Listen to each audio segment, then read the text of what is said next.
Assalamualaikum guys, this is Dr. Fatma and we are doing chapter number 5 pulmonology.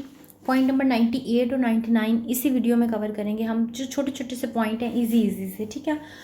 तो ये बिल्कुल जो ऊपर लिखा गया है ना 98 पॉइंट, वो आपके प्रीवियस 97 96 पॉइंट से मिलता जुलता ही है। 49 ईयर ओल्ड फीमेल है, एसओबी के साथ, ड्राई कफ, हाइलर लिम्फेडिनोपैथी। अब यहाँ तक कुछ भी जो है ना स्पेसिफिक नहीं है आगे, लेकिन उसने लिख दिया है नॉन कैजिएटिंग ग्रेनुलोमा। तो ये आपको पता है किसमें होगा, सार्कोइडोसिस के अंदर, ठीक है। अच्छा, नेक्स्ट बात इसमें आती है कि एबनॉर्मल। बाकी जो इसके अंदर जितने भी सिनेरियोज हैं ना, जो नो द डिफरेंस वाली हेडिंग में है, वो आप खुद एक दफ़ा रीड कर लेंगे। जहाँ पे केजियस होगा वहाँ पे टीबी आएगा, जहाँ पे नॉन केजियस होगा वहाँ पर सार्कोइडोसिस आएगा, ठीक है। नेक्स्ट चीज़ उसने वो भी प्रीवियस स्लाइड में, प्रीवियस वीडियो में मैंने बताई कि एबनॉर्मल सेल्स कौन से होते हैं। तो टी लिम्फोसाइट्स जो है ना, उनका मसला होता है, वो ख़राब हुए हुए होते हैं, ठीक है। तो this is all about point 98। अब 99 के अंदर क्या है हमारे पास। 99 जो है ना, वो बेसिकली टीबी के ऊपर है। तो ये टीबी डायग्नोसिस से रिलेटेड है हमारे पास। डायग्नोस्टिक टेस्ट जो है ना, मोस्ट इम्पॉर्टेंट डायग्नोस्टिक टेस्ट वो कौन सा होता है, वो हमारे पास है पीसीआर, ठीक है।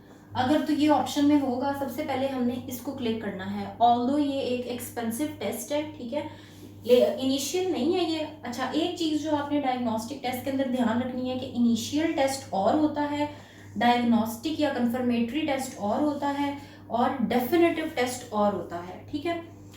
तो ये डायग्नोस्टिक टेस्ट हमारे पास क्या है, पीसीआर। अगर ये ऑप्शन होगा तो इसको डेफिनेटली करना है। अगर ये नहीं होगा तो एएफबी करना है, एसिड फास्ट बैक्टीरिया, ठीक है। और अगर ये नहीं होगा तो फिर आपने केजियस वाले पॉइंट को करना है, ठीक है, कि केजियस निक्रोसिस अगर मिल रही है तो इसका मतलब है कि ये डायग्नोस्टिक है। तो ये सीक्वेंस इसका होना चाहिए। हिस्टोलॉजिकली जो है ना, वो आपके पास क्या चीज़ मिलेगी टीबी वाले पेशेंट में।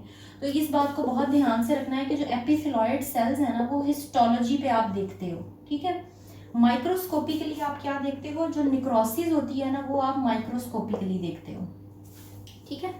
निक्रोसिस कभी भी आप जो है ना, कभी देखा है कि कोई हिस्टोलॉजिकल स्लाइड हो और उसके ऊपर लिखा हुआ होगा जी ये केजियस निक्रोसिस है, नहीं, वो आप माइक्रोस्कोप में देखते हो। तो इन दो चीज़ों को ध्यान में रखना है, ठीक है। हिस्टोलॉजी के ऊपर एपिथेलॉइड सेल और माइक्रोस्कोपी के ऊपर केजियस निक्रोसिस। लेकिन हाँ, अगर ऑप्शन नहीं है तो डेफिनेटली फिर आप यहाँ पे केजियस पिक कर सकते हो, ठीक है, और यहाँ पे एपिथेलॉइड पिक कर सकते हो। लेकिन सीक्वेंस या इसकी जो प्रायोरिटी है वो ये है, ठीक। नेक्स्ट पूछता है कि इनिशियल टेस्ट जो है ना, वो हम कौन सा करवाते हैं। सबसे पहले टीबी होती है अगर किसी बंदे को, तो हम उसका चेस्ट एक्सरे करवाते हैं। अगर हम सस्पेक्ट कर रहे हैं सॉरी टीबी को, तो हम उसका चेस्ट एक्सरे करवाएंगे। उसके ऊपर देखेंगे गुगोन कॉम्प्लेक्स या हमारे पास एपिकल लोब्स के अंदर जो है ना, ये एक्सरे के अंदर नजर आता है, ठीक है। तो ये अगर हमें एक्सरे सबसे इनिशियल है वहाँ पे नजर आता है, फिर हम फर्दर वर्कअप और फर्दर चीज़ों की तरफ जाते हैं। और अगर हमारे पास पूछा जाएगा कि डायग्नोस्टिक टेस्ट है, तो ये वही वाली बातें, यहाँ पे पीसीआर हो जाएगा, एएफबी हो जाएगा, ठीक है, और केजीएस, वो वाला जो सीक्वेंस है ना वही आएगा। उसके बाद बात करता है कि डेफिनेटिव टेस्ट क्या है। डेफिनेटिव टेस्ट अगर पूछेगा तो स्पूटम फॉर एएफबी, ठीक है। ये जीन एक्सपर्ट और स्पूटम फॉर एएफबी जो है ना, ये डेफिनेटिव टेस्ट में आते हैं। लेकिन अगर वो हमारे पास पूछता है कि डायग्नोस्टिक ऑफ ग्रेनुलोमा क्या है, ठीक है, कि ग्रेनुलोमा हमने कंफर्म करना है कि ये ग्रेनुलोमा ही है, तो क्या ऐसी चीज़ है, लेट्स से कि यहाँ पे मैक्रोफेजेस का एक बंडल है, ठीक है, ये मैक्रोफेज, ये मैक्रोफेज, ये मैक्रोफेज, इसको तो नहीं ना हमने ग्रेनुलोमा कह देना। एक स्पेसिफिक मैक्रोफेज जिसके अंदर कुछ स्पेसिफिक जो है वो डेबरी और काफ़ी सारी चीज़ें मिल के एक एपिथेलॉइड सेल बनाती हैं, ठीक है। तो जिस भी जगह पर हमें ये एपिथेलॉइड सेल मिलेंगे ना, जहाँ पे भी एक कलेक्शन हुई भी है, वहाँ पे हमें अगर एपिथेलॉइड सेल मिल रहे हैं, दैट मीन्स कि वो ग्रेनुलोमा है। तो ग्रेनुलोमा का जो डेफिनेटिव है वो क्या है हमारे पास, एपिथेलॉइड सेल है।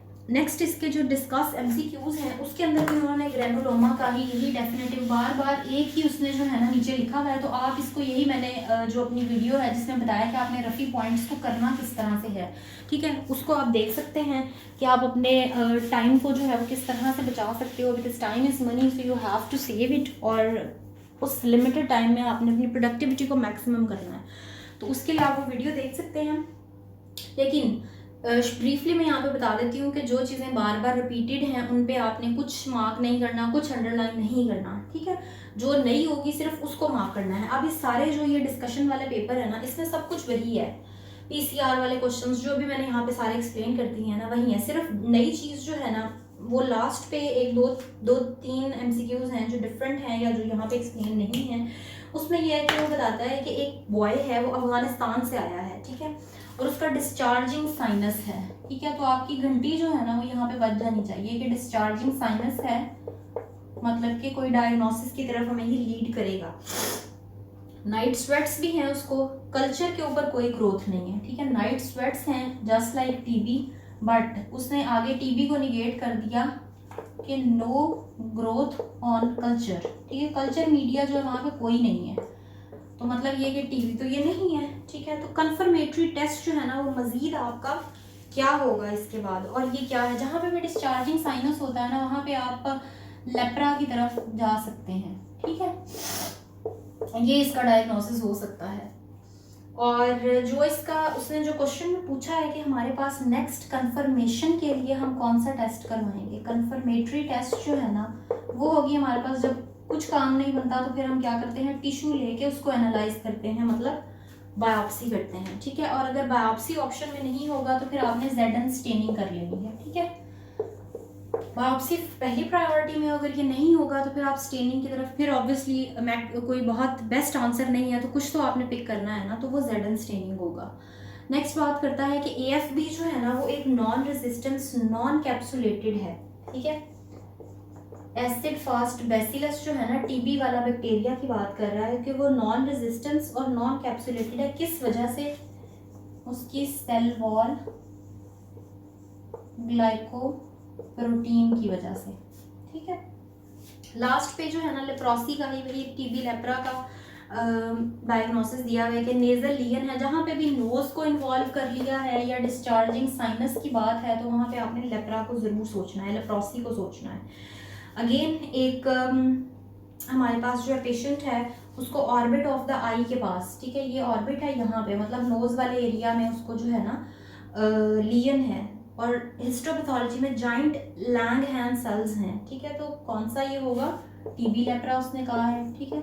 अच्छा, ये लैंगहैन सेल्स और लैंगरहैन सेल्स के भी ना आप एसके के अंदर एमसीक्यूज पढ़ेंगे, तो मेक श्योर कि आप इसको जो है ना वो डिफ्रेंशिएट कर सको कि लैंगहैन सेल्स और हैं और लैंगरहैन सेल्स जो है ना और हैं।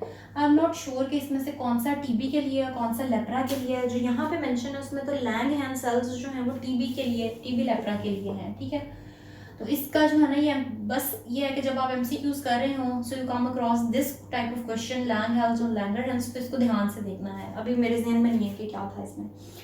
और इसका जो है ना ऑर्गेनिज्म लेप्रोसी का सबसे पहले आप देखने के लिए क्या करते हो, ऑब्वियसली ये नोज को करता है तो आपने नेजल स्क्रैपिंग्स जो है ना, नेजल स्क्रैपिंग्स से आप इसका इनिशियल डायग्नोसिस बनाते हो, ठीक है। This is all about both these point. किसी को कोई भी क्यूरी हो so you can ask in the comments. Thank you.